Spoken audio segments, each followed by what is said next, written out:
প্রিয় দর্শক শ্রোতা, আজকে আমরা ডিম ভেজে দেখাবো এই তীব্র রোদে।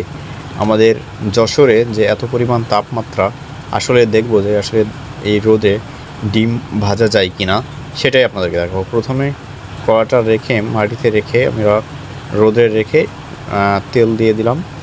তেল দেওয়ার পরে এবার ডিমটা ভেঙে দেব কিছুক্ষণ পরেই। আসলে আপনার তেলটা ভালো করে লাগিয়ে নিচ্ছি কড়াই, যাতে ডিমটা না লেগে যায়। এবার ডিমটা ভেঙে দেব। আজকে পরীক্ষা হবে যে আসলে ডিমটা ভাজি হয় কি না, সেটাই আপনাদেরকে দেখাবো। আপনার সাথে থেকে আমাদের ভিডিওটা শেষ পর্যন্ত দেখবেন। কপ্তকরীর পক্ষ থেকে আপনাদেরকে সবাইকে জানাচ্ছি সালাম ও শুভেচ্ছা।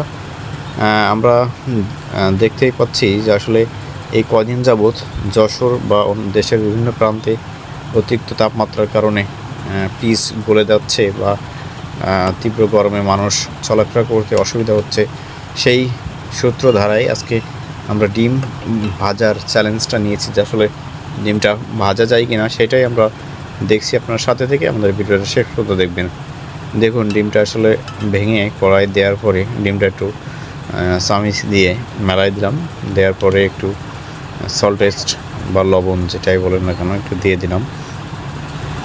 দেওয়ার পরে কিছুক্ষণ অপেক্ষা করব আমরা যে আসলে কেমন হয়, ডিমটা হবে কি হবে না সেটাই একটু দেখব।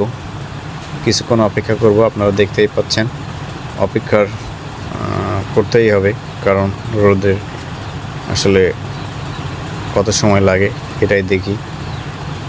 আমরা কিছুক্ষণ বাদে আমরা এখান থেকে আসলে চলে যাচ্ছি। আপনারা ভালোভাবে দেখুন যে আসলে কত সুন্দরভাবে ডিমটা দেওয়া হয়েছে কড়াই।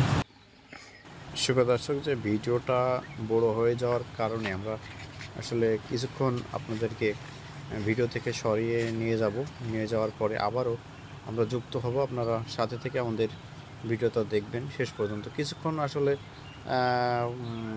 কিছুক্ষণ পরেই আমরা ফিরে আসব, আপনারা দেখতে থাকুন। আমরা প্রায় আবার 10 মিনিট পরে ফিরে এসেছি। আমাদের ডিমটা আসলে দেখুন হয়ে গেছে। আপনারা দেখতে পাচ্ছেন আমাদের ডিমটা হয়ে গেছে। কড়াইয়েরও ভালোভাবে দেখালাম। এখন দেখুন ডিমটা হয়ে গেছে। উল্টায় দেওয়ার চেষ্টা করছি, আপনারা দেখতেই পাচ্ছেন যে কত সুন্দরভাবে ডিমটা আসলে ভাজি হয়ে গেছে। আমাদের আসলে যে ভিডিও করার উদ্দেশ্য ছিল সেটা আসলে সাকসেস হয়েছে, আপনারা দেখতেই পাচ্ছেন। ধন্যবাদ সবাইকে আমাদের সাথে থেকে যারা যুক্ত ছিলেন, আমাদের ভিডিও দেখছিলেন, সবাইকে অসংখ্য